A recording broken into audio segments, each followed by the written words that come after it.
welcome to Scale Car Garage and the end of the Scale Car Garage 356 Grand Prix Challenge. So it's our post-race Paddock pass. That's a mouthful. I thought I'd show you the cars a little more close up than we may have seen them during the event. So anyway, let's get straight to it here at Scale Car Garage.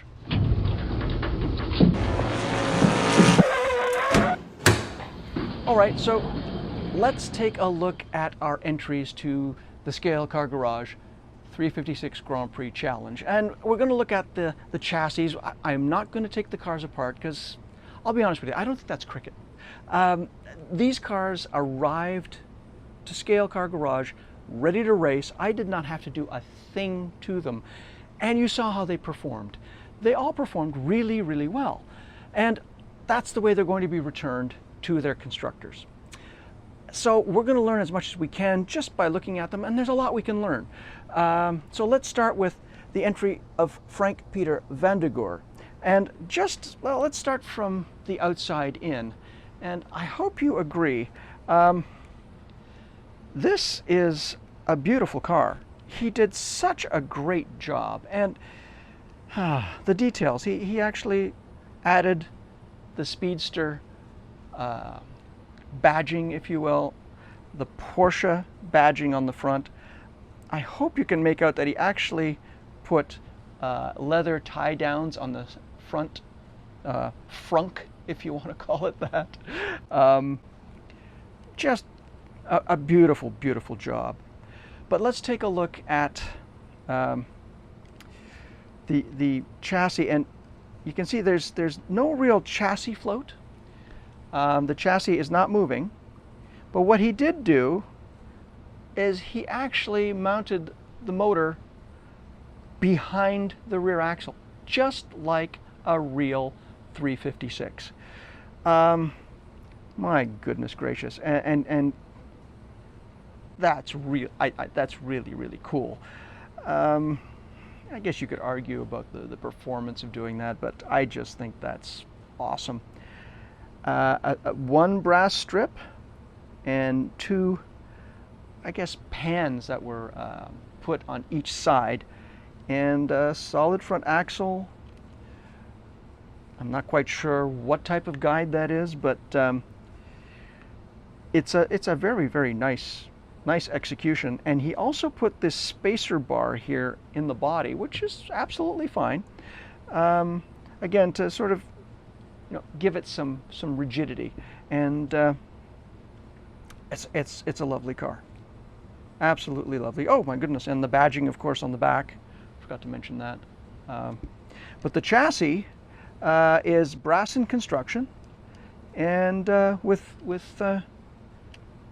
plastic gears, plastic and brass gears.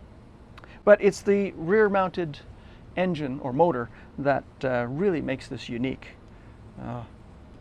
Beautiful, beautiful car. Next up, let's take a look at Neil's car. And again, Neil really, really made this car nice and low, as you can see. Now, it did have a little bit of a rub going up parts of our track. I don't know, you can actually, I don't know if you can see it, but you can see the rub marks on the bottom of the chassis there, which I think it's neat, personally. All metal gears, both on the axle and on the motor. A Sidewinder mid-engine configuration, and he did a brass chassis, again, much like Frank Peters, with a single piece of brass and two sort of pans on the side. And no real float. No float to this chassis at all. But as you saw, it ran well. It did run well. Again, I'm not quite sure what type of guide blade that is. Did a great job on the tires. Just lovely. And he did I love the color. I think this color is so cool. But as far as the chassis, Wow, and quite heavy brass. So that's probably one of the reasons it cornered so well. A lovely job, Neil. What can I say? Next up, the car all the way from Tennessee from Courtney. Now, you know, Courtney's car reminded me of something that, again, you can look this guy up, Max Belshowski. He used to show up to races in California with a car that looked like it was just taken out of a junkyard. He called it Old Yaller. But the exterior masked a really good race car. And I think, Courtney, you are the Max Belshowski of slot cars. You know, again, I think it's a really funky execution as far as the paint is concerned. I think it's really, really cool. But the chassis, now this chassis is really cool, believe it or not. Again, metal gears, very, very cool, and an angle winder.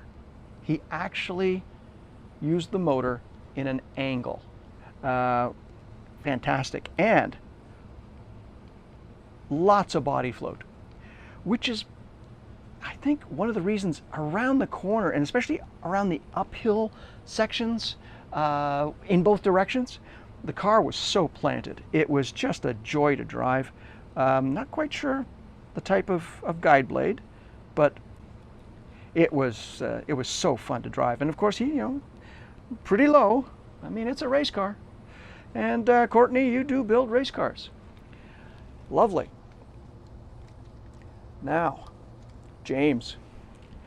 Of course, James built a really cool looking car. I think you'll agree it looks just great. I know I've said this before, but I love the outlaw look of the wheels. And what he has appeared to have used here is, well, I'm not quite sure of the material of the actual chassis. I think it's a sheet styrene chassis plate, but I'm not sure. Metal gears for both the motor and the rear axle. Motor configuration is a sidewinder, and it's ahead of the rear axle. And there is just a wee bit of body float. Not a lot, but not as much as Courtney's, but there is body float. And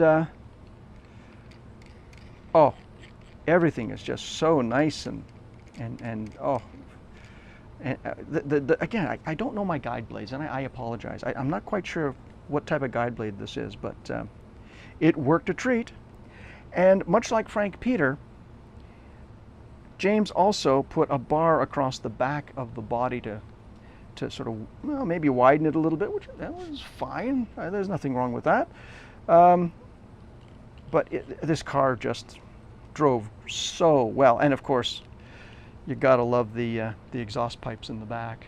I think they're just brilliant.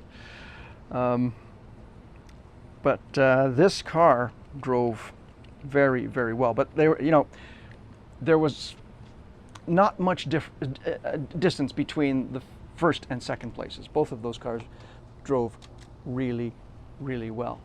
So I hope that sort of gives you an idea of what the cars look like underneath. You of course know the track from me, you know, yammering on about it. As far as next event, don't know, but let me know what your thoughts are. I certainly had a lot of fun, and you know, it's really, really neat to have people participate. I really am so pleased. Okay, well, that gives you a little bit of insight. It's oh my gosh, it's time to close up shop here, and I want to thank you all so much for tuning in. I hope you enjoyed this event, and it'll be posted as a playlist, of course. And I'm sure I'll think of something next. But listen, if you have any suggestions, recommendations, I'm all ears. And congratulations to those participants who, well, have earned their prizes. So, we'll see you again soon here at Scale Car Garage. I hope you enjoyed watching. If you did, please leave a comment, like, and subscribe.